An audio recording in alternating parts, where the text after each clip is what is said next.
Is now the right time to sell my home? It is always the right time to sell a home. Of course, it depends on people's circumstances and timing for them and their family. But if there are reasons like a job or relocation or kids going to different schools, we like to time things for you. But usually if there's a reason why they need to move, we're happy to help with that reason to start the process and get them from point A to point B. Yeah, and right now we're low inventory across Brooklyn, Staten Island, and Jersey. So if you're thinking about selling, this is a great opportunity for you to jump on that right now if you're ready to get into the market, because there are a lot of buyers out there looking, especially buyers that have children that want their children to start school in the new school at the beginning of the year. Yes, right now we are in the middle of June, and so with that comes, we have about a couple of months before the school season starts, and usually that is a driving factor for people to list their house, have some time on the market. Usually we like to see the activity within the first week or two to see if we need to adjust price, adjust staging, or make any sort of adjustments to bring that buyer in with marketing or strategy. And then usually a buyer will come and there's different steps through the process, whether it's securing the buyer, going into home inspection, attorney review. So you want to give yourselves that time. So some people say, oh, I'm going to wait for the end of the summer. Well, you really might want to count back 2 or 3 months and prepare for that time on the market. Should I sell before buying my next home? If you don't need to sell to buy your next home, then you can start looking immediately. However, if you're, let's say, a seller in Staten Island or Brooklyn and you might go to New Jersey, well, you do need to be on the market and in contract for your house to show that it's on its way to be sold before you start making offers in New Jersey, because usually they won't entertain an offer unless it's in contract. Would you agree to that, Phyllis? Yeah, I do. Jersey is a different area that works differently. It moves a lot faster than New York. So if your house is not in contract over here in New York before you go to Jersey, they won't even entertain an offer from you. Right. So how do I sell my home faster? Curb appeal is always an attractive factor. Make sure your house outside is well manicured and cleaned. If you need to power wash your siding and stuff like that, that helps. And you want to talk about the inside? Yeah, I was just thinking about a house that Phyllis and I drove by the other day that, we can instantly see that the curb appeal needed some updating, and we don't usually like for a home seller to spend too much money if they don't need to on preparing a home to be listed. So we usually try to keep that into consideration. But there are things like updating a railing, or if you need to think about redoing the concrete in the front if there are cracks. These things will help the curb appeal, or power washing the siding, or maybe repainting the siding. Also, on the inside, decluttering always helps. You don't want to put your personal pictures, you don't want to leave on the walls. Just cleaning up, tidying up. And it also depends on what you're looking to get for your house. If you want top dollar for your house and you're going to, you want to make sure that the house is walk-in ready to be able to, live in. And if you have a lot of work that needs to be done in the house, then you may be considering selling as is, and we're going to adjust the price to that. Mm-hmm. So, you have to really, make sure, think about before you call us what you want your house to sell for. And, the decluttering, the cleaning up, fixing like if you had a leak in the ceiling years ago, but you never got to paint it, you would want to paint that because you don't want people to think there's leaks now, and, because that'll all affect the price. Right. And aside from the interior maintenance, there are also things like if you have a tax lien, you may or may not know about that. We're able to pull records on your house to help you understand if there are any violations that maybe you forgot about, because those things will slow down the process. So if you're looking to speed up the process, you definitely want to get ahead of the game and start paying off or looking into any violations or liens on your property. What are today's buyers looking for? Okay. Yeah, so today's buyer, we have a buyer today that has a lot of wealth of knowledge. Now with AI, everyone has a lot of information at their fingertips, and they're looking for us to be able to access that information as quickly as they do, but they also want us to give them the story of the house and a little bit of background that maybe they won't be able to find on the internet. Yeah, I noticed a lot of people that have young families don't want pools today. That's where true. Years ago, like 10, 15, 20 years ago, that's what people were buying houses for, to have a pool. And now a lot of people are kind of pulling away from that. They just want something more simple life. Like, they want something neat, clean, updated, garage, driveway, so that they could just come and go. Do you feel the same way? Yeah, and I do see newer buyers wanting, modern or, something that's easy for their lifestyle.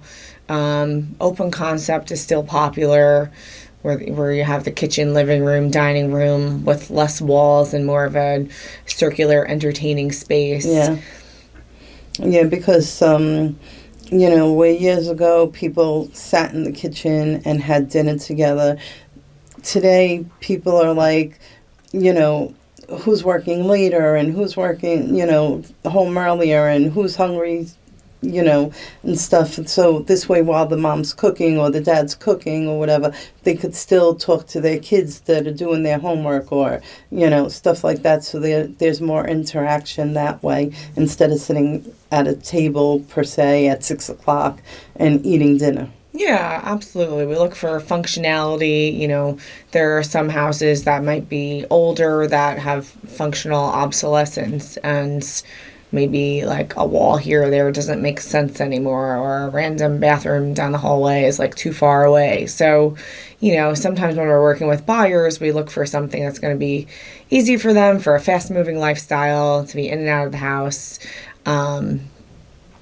Yeah. What's the biggest deal breaker for buyers? Biggest deal breaker for buyer. Getting outbidded 100 times. That's yeah. I mean, I don't know what's a deal breaker. So if they're shopping for a house, what are some things that they must have versus that they could live without? Yeah. Well, I mean, we when we sit with our buyers, we kind of ask them to write a list, like what's your must-haves, and what are the things that you would like to have, but you might not get it. Right. Primarily, people are looking for the location, how many bedrooms to fit their family needs, or if they have children, or if they have family coming to visit out of town, they need a guest room or an office space or a gym. So the bedrooms are important.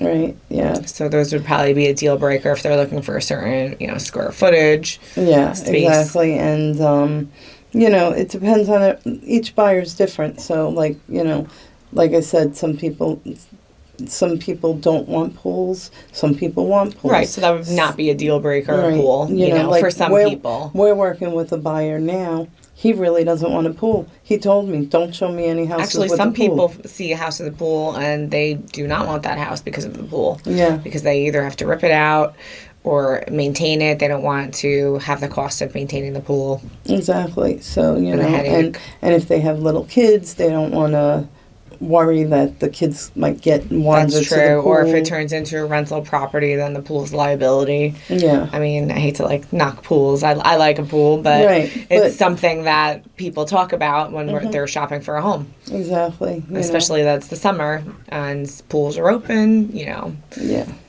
And I feel like a lot of people don't like having dining rooms anymore. Like they just, I've seen that a lot. They'd rather have the family room. Or and- like the island around the kitchen, Yeah. where they could set food up buffet style and walk around it. I agree with that, But I think that's really the only thing we come across that, A garage, that's another negotiable item, Yeah. Well, I mean, and it's funny or a because basement. people from Brooklyn like to have a garage or a driveway, right? Mm-hmm. Because a lot of people in Brooklyn don't have that. But I noticed in Staten Island, once they move to Staten Island, they have the garage. They don't use it to park their car in. They use it for storage. For storage. Or how about a washer dryer? There's some people coming from Brooklyn who've never had a washer dryer. Right. Or a dishwasher. And maybe they really want one. I've had like a buyer or two who was obsessed with the dishwasher.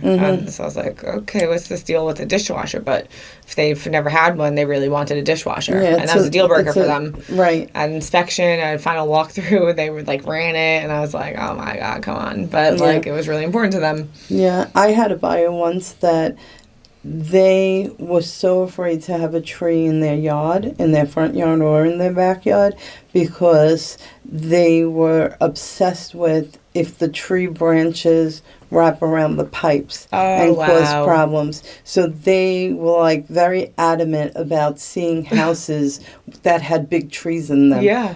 Some, especially in Staten Island, we have coming from experience. we have some whatever experiences they've had. Exactly, and especially in Staten Island, we have some backyards that have these huge trees. They were like, "Don't show me that house." Wow. That was a deterrent deal breaker for them. Yeah.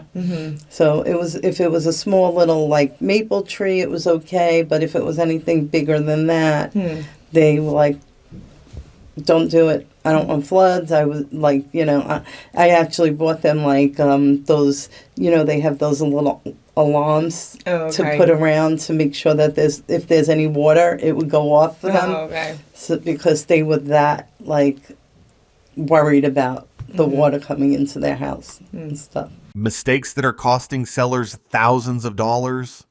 Mistakes. Ooh, mistakes that are costing home sellers thousands of dollars. Well, okay. Usually it has to do with upgrading and over budgeting your upgrade, right? So if you're, I don't know, in a co-op or a condo and then you want like all the luxury fixings, well, there's only going to be so much room for equitable growth with something like that, where your ownership is limited compared to a fee simple home, maybe a fully detached single family or two family where you might get more equity in the long run, then maybe it might be worth it to splurge a little bit more in your budget. But you really have to be mindful on some other types of investments to not blow your budget because you might not get the money back. Right. And I always tell people, a word of advice is, if it's something you want and you're going to live in the house for a couple of years and it's going to bring you comfort and enjoyment, do it. Right, because at the end of the day, it's still your house and you should enjoy your house. But if you're doing it to get it ready to sell because you think that the new homeowners are going to want this, don't spend the money, because chances are the new homeowners are going to come in, rip it out, and put in their own taste and what they want. So, there's certain things when you're selling that we'll recommend you do, and then there's certain things when you're selling we'll say don't spend the money on that. Right. Or even like style, for instance. If you have too loud or too specific of a style that's very different, that like maybe only a few people will like, doesn't really reach the masses. Right. That could be a waste of money. Right. Because like you said, people might come and rip that out. But if you go with something more neutral, right, where it could cater towards a lot of people's tastes, then that would be a better investment. Right. And that's why I always say to people, let us come in, because sometimes it's better to adjust your price if you're getting ready to sell than to spend $60,000 on a kitchen or $20,000 on a bathroom. Right. Because, you know, the things you might be putting in are not something that somebody else is going to be attracted to. So maybe we adjust the price a little bit for it to sell and let them do their own work when they come in, so that they'll put in what they want and they'll enjoy it for as many years as they're going to be there until they're ready to sell. Yeah, and of course a new kitchen sells at home. Like, everyone knows that. You know, if you're dealing with like a 1920s, a 1950s kitchen. Oh, yeah. And it's so outdated, then maybe it's worth it to get a new kitchen. Exactly. But maybe if it's only 20 years old and still nice, maybe it's not worth it to redo that kind of kitchen. Well, that's what you might want to do if you're going to upgrade it, though, from 1950s to 2000s, right? You're going to put something more neutral. Like, you're not going to put that, like, crazy, loud granite and spend $60,000 on the granite, and then expect that they're going to pay you that $60,000 for that. That's what you got to be very neutral, like whites and grays and light browns, and beige, stuff like that. Yeah, colors that are more appealing to multiple people. Another big money waster, which again for everyone's enjoyment, but talk about like return on investment. A lot of people dump a lot of money into their backyard, and that's nice. And some people make their backyard a beautiful oasis with landscaping and pool and rocks and everything. Could be beautiful. Could spend $100,000 or $200,000 in their yard, right? But when it comes time to sell, that's not really improving your house. Right. So it doesn't always translate unless you find that one buyer that's like just loving the backyard and might want to waive appraisal and go, for the price. Then we have to start, jumping through some hoops and figuring it out. I agree with you with spending the money on the backyard. But if they bought the house and they make the backyard to where they want it and they keep it for a few years and then they're going to sell it, that's okay. I wouldn't do the backyard in order to get more money to sell it, because like we said in a couple of other takes, not everybody wants a pool these days. So, so it's always going to go to the fact and the rule that if you're going to do this for your enjoyment and for your pleasure, then spend the money. Right. Don't spend the money thinking you're going to get more money back in return, because it may be harder to sell, because if you get 10 families that don't want a pool, then they're going to either, if there's no inventory, they're going to lower the price of the house, or they're just not going to look at it. Right. I think it also is important to think about what the plan is for the house, how many years you plan on staying in it. So time in the market is going to tell you how much equity you have potential to gain with that property. Right. So if you think you're going to sell in a year or two, then why would you spend all that money? You'll be spending more money than you made on the property. Exactly. But if you think I'm going to hold on to this for 5, 10, 15 years, do what you want. You're going to make it back in the long run with the equity of staying in the market. Yeah, 100%. So, that's just it. You got to go on the fact of what you're planning to do with your house, how long you're staying, and when you're going to make the next move, and what's enjoyable to you. Don't worry about what's enjoyable to the next person. Yeah, so it kind of takes some foresight to see, are you going to stay there for a while or not, or are you going to wait 3-4 years in and then do a project just to enjoy it for 6 months and then sell? Right. Yeah, you see that too, where they do all of the work and they don't even get to enjoy it themselves. Exactly. That's true. Anyways, it was nice chatting with you guys. I am Phyllis Kangro. And I'm Danielle I. We're from Di Tommaso Real Estate. If you're looking to buy or sell in Brooklyn, Staten Island, or Jersey, we're your girls. You could reach me at 347-512-6689. And if you have any needs in those areas as well as Tennessee, I'm your girl here, Danielle Denegris, out in Nashville, Tennessee, 347-267-3186.